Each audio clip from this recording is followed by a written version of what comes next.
Hello, everyone. I'm Vaibhav, a PhD student from Carnegie Mellon University. And today I'll be talking about our work, a community-driven approach to democratize access to satellite ground stations. This work was done in collaboration with Akash Prabhakara, Diana Zhang, Professor Osman Yan, and Professor Swaran Kool. So let's get started. Satellites have been around us for a long time. They have been used for traditional applications like navigation, weather monitoring, satellite television, and more recently, applications like broadband internet connectivity, fine-grid Earth imaging, as well as launches by amateur and university-led missions have led to an increase in the number of satellites that you see in orbit today.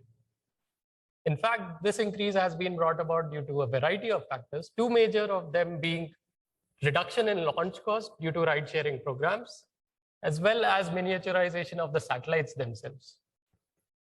However, when a satellite is launched, a very critical component of its mission is the ground station segment.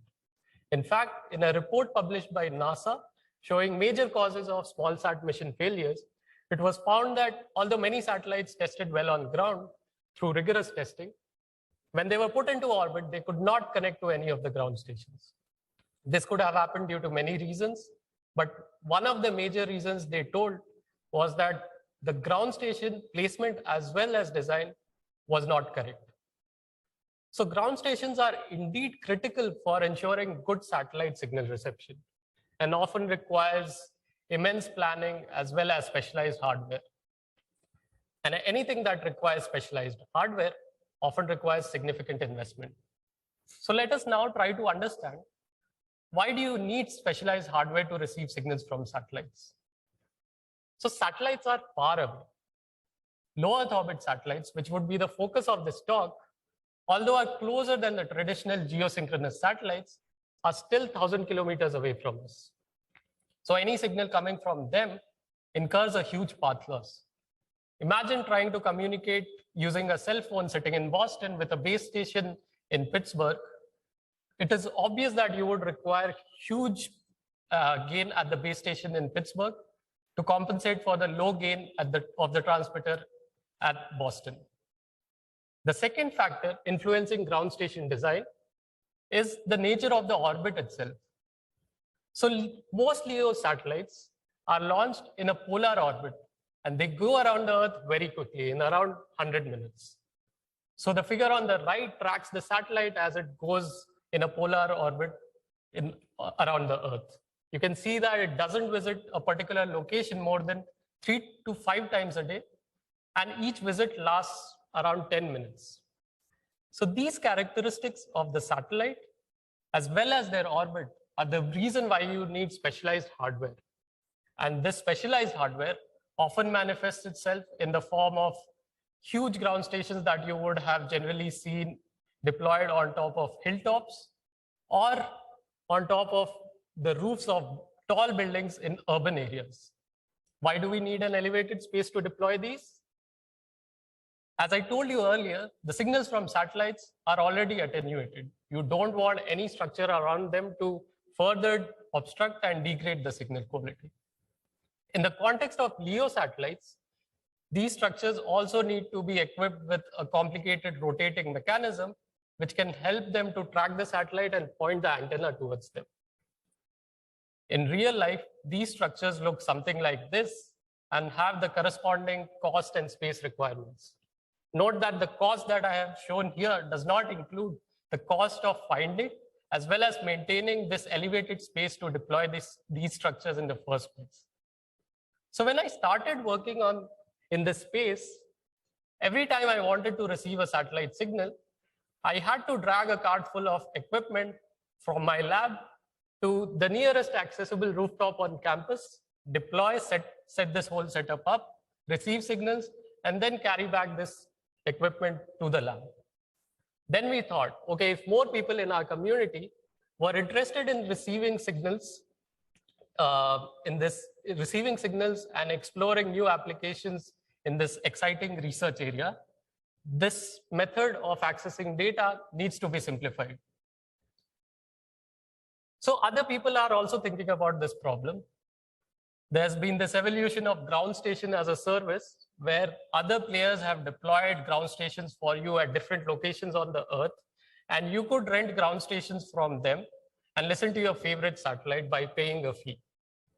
There have been this new initiative of open source ground station network where users could sign up, deploy their ground stations, receive signals, decode them, and share these signals among the community.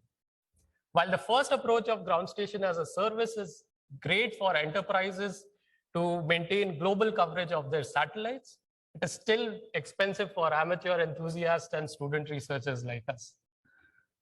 The second approach of the open source ground station network is great for sharing data. However, each user has to still deploy their own bulky ground station, and many times raw data is not available, which could open up new avenues of sensing applications, which might be of interest to many of us over here. So we can see that not just installing a ground station, renting a ground station itself is an expensive endeavor. And this could sometimes rival launch costs in the long term. This is not really a feasible approach for amateur enthusiasts as well as student researchers like us who are just interested in receiving some signals and building some new applications on top of them. So in this work, we try to overcome this barrier by presenting Quasar, where we try to reduce this cost as well as form factor of the receiver that could be used to receive the signals from satellite. A natural question that might arise is, okay, when you go from something as large and bulky and needing to be deployed in an elevated open space to something as small as that on the right, you have obviously reduced the size of the antenna. If you've reduced the size of the antenna, you've reduced the gain that it gives you. And you will obviously get a hit in the signal quality that you receive. It is indeed true, but what we lose in terms of the size of the antenna, we recover using the diversity gain of multiple distributed tiny receivers deployed at different locations. So diversity gain is not a new concept. It has been used before to improve the signal quality using multiple receivers from a transmitter. How it works is essentially each of the signals of the receivers are added after appropriate channel conjugation and scaling to yield an additive improvement in SNR quality. More formally, this is known as receiver diversity gain through maximal ratio combining. So this is the technique that we leverage, where we deploy our tiny receivers at multiple locations, both indoors and outdoors, receive signals from a satellite, extract channels from them, and use maximal ratio combining to boost the SNR. However, the channels that we receive are not ideal. They are affected by offsets due to hardware at both the transmitter and the receiver. So we need to remove these offsets from our receivers before we can maximally ratio combine them. And this is done through a process of synchronization. A naive way of synchronizing our receivers would be to install a GPS module to our low-cost RTL SDR receiver. However, when we started off this project, our goal was not just to reduce the cost and the size of our receiver, but also make it easy to use for anyone without having too much of a technical know-how. So installing a GPS module onto an RTL SDR, it's not a trivial task. You need to know a lot of technical details as well as some electrical engineering methods to do that. So this is not what we wanted, and hence we did not use this approach. Also remember that we don't own the satellite. So there's no way for us to have complicated two-way or three-way handshake mechanism to synchronize our receivers to the satellite. We would ideally want a GPS-like beacon solution that our receiver could use in its current form without increasing the cost and complexity, and something that could also work indoors. So in looking for such a beacon-like solution, we observed that in the frequency bands at which these satellites transmit, especially in the UHF and VHF bands, there are these other transmitters which transmit in overlapping bands or in adjacent bands. These are generally called amateur radio stations or ham radio transmitters. So can we use signals from these transmitters as beacon or signals of opportunity to aid synchronization? Yes, we can. Why? Because these transmitters also use similar frequency-based FM or FSK modulation that the satellites of interest in these bands transmit. So this is what we do. We extract a catalog of all the ham radio transmitters in the vicinity, which is a public record. We receive signals from them through our receivers, extract their channels, and use them for synchronization. So this synchronization works in a three-step process. In the first step, we use one of the receivers as a reference receiver, in this case, receiver 1, to remove the transmitter side offsets from the satellite. In step 2, we repeat the step 1, but this time we remove the transmitter side offsets from our ham radio transmitters. In step 3, we use the results of the first two steps to finally remove the receiver side offsets at our receiver. This process is repeated at all the receivers, and finally we get rid of the hardware offsets due to both transmitters and receivers. Are we ready for maximal ratio combined? Not yet. So if we were using a static transmitter, after removing all the hardware offsets, the center frequency of the received signal would ideally lie somewhere around 0, the center baseband frequency. However, our LEO satellites are not static. In fact, they are moving very quickly. So this introduces a time-varying frequency offset at our received signal, and this is generally called Doppler shift. So we need to remove this Doppler shift from our received signal before we can combine our signals. Since Doppler shift is an artifact of the satellite's motion and trajectory, we use the location of the satellite to get an estimate of these Doppler shifts. So how this is done is we use the orbital parameters of these satellites, which are again public record. We feed that into an orbital propagation model that generates the location of the satellite as a function of time. And then we find the range rate from the relative distance between the satellite and our receiver, multiply that with our satellite center frequency, and this gives a good enough estimate of our Doppler shift. We do this for all our receivers and remove Doppler shifts from each of the signals.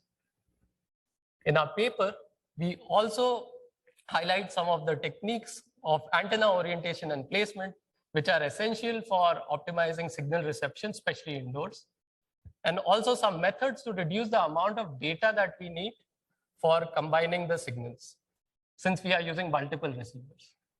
Once all these things are done, the data is then appropriately coherently combined in the cloud to generate the final decoded data.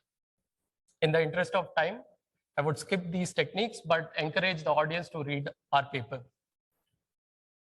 Coming to the implementation, we use layered tough duct antenna, which is a 10 centimeter long antenna generally used with a handheld terrestrial radio like ICOM or Baofeng. This is connected to an RTL SDR dongle, and this RTL SDR dongle can then be plugged into a Raspberry Pi or a laptop based on the user's choice. We deploy these tiny receivers at different locations in a Pittsburgh citywide testbed and receive signals from 4 weather monitoring satellites in the LEO orbit. These satellites take pictures of the Earth and continuously keep transmitting them as they move across the region. So the first result that we have shows the gain, the diversity gain that we get upon increasing the number of receivers compared to a single receiver baseline. We can see that both indoors and outdoors, we achieve the logarithmic gain which is expected of MRC combination. Okay, this is great. Like, we are receiving some gain, but how does this translate in terms of data recovery? Or in other words, the decoded data, is it correct or full of error? To evaluate that, we also report some image recovery metrics, because images are the data that we are receiving from these weather satellites. For that, we deploy an omnidirectional weather antenna on top of a rooftop on a campus building, receive clean signals from them, and then find the clean image as a reference image to compare with the image generated by our system. So the first metric is a popular structural similarity index metric, which is used in image processing to compare two images. We can see that as we increase the number of receivers, our SSIM metric is heading towards 1, which is a symbol for absolute match between the reference and test image. The second metric that we have is the PSNR metric, which is essentially the inverse of the mean squared error. Here also we achieve a gradual improvement in PSNR compared to the reference clean image. Okay, so how does this gain as well as metric translate in terms of the images that we receive? To show that, here is the image from one of the channels of the 2 channels transmitted by a NOAA-18 satellite. This is received using a single tiny receiver. If we use 4 receivers, this is what we get. With 8 receivers, we are able to significantly improve the image quality. So this shows the promise of our system. We also develop an open source toolkit where users could sign up, log in, and upload data, and then visualize their uploaded data as well as the processed data after this MRC combination. I would encourage the audience to check out our lab webpage, download the code, and try it out. To conclude, we present Quasar, which is a distributed ground station paradigm using low form factor and low cost receivers, which uses synchronization, antenna orientation, as well as bandwidth saving techniques. And we have also open sourced our design to encourage community adoption. Thank you.